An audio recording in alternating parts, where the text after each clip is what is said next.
चंदेरी किला, वक्त के निशा अनसुना इतिहास। इस देश के चारों तरफ बिखरी पड़ी है कई विरासतों की अनगिनत कहानियां, कुछ पत्थरों में छुपी तो कुछ इतिहास के पन्नों पर लिखी कहानियां।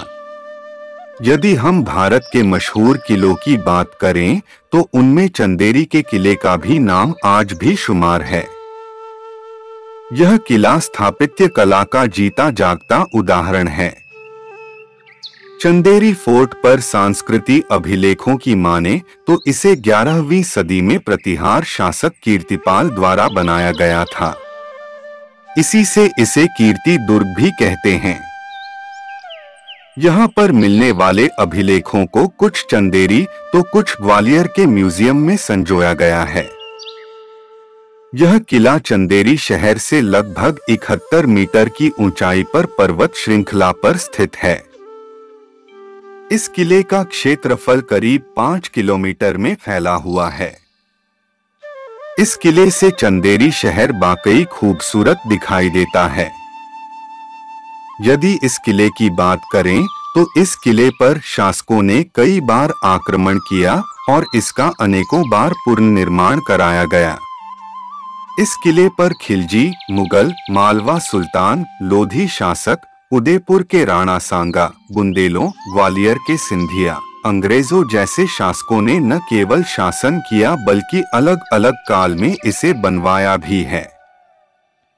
किले पर बनी शिल्पकला पर अलग अलग दौर के शासकों की छाप आज भी दिखाई देती है।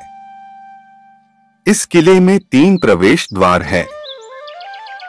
सबसे ऊपर के द्वार पर महापौर दरवाजा, सबसे नीचे के द्वार पर खूनी दरवाजा कहा जाता है। किले के दक्षिण पश्चिम में एक और दरवाजा है जिसे कटी घाटी कहते हैं। खिलजी और मुगलों ने किले की सुरक्षा के लिए कई निर्माण कार्य कराया। बुंदेला शासकों ने इस किले के अंदर कई महल भी बनवाए। चंदेरी के इतिहास की सबसे बड़ी घटना 1528 में घटी, जब बाबर ने चंदेरी किले पर कब्जा करने के लिए हमला कर दिया था। उस समय मेदिनी राय शासन कर रहे थे। एक लंबे संघर्ष और काफी खून खराबे के बाद बाबर ने चंदेरी को 28 जनवरी 1528 को जीत लिया। बाबर ने अपने संस्मरण में इस जंग का विस्तार से वर्णन किया है। यह वही जगह है जहां राजपूत अपने दुश्मनों का सामना करने पहुंचे थे। कहा यह भी जाता है कि बाबर से युद्ध के वक्त इस दरवाजे पर खून ही खून फैला हुआ था, इसीलिए इसे खूनी दरवाजा कहा जाता है। यहाँ राजपूत रानियों को समर्पित एक जोहर स्मारक भी है, जिसे बाबर के हमले के वक्त राजपूत रानियों के द्वारा किए गए जोहर की याद में बनवाया गया था। जोहर स्मारक किले के ठीक बाहर ही स्थित है।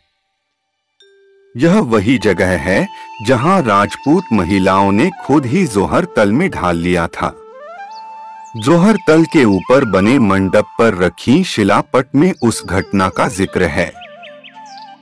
बाबर की मौत के बाद मालवा सुल्तान मल्लू खान ने चंदेरी पर कब्जा कर लिया था।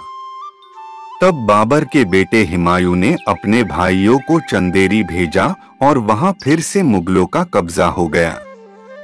और 1605 में मुगलों ने बुंदेला राजाओं को चंदेरी को सौंप दिया।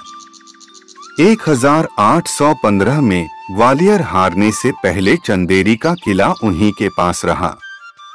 अकबर के दरबार में इतिहासकार रहे अफजल ने चंदेरी के बारे में लिखा भी था।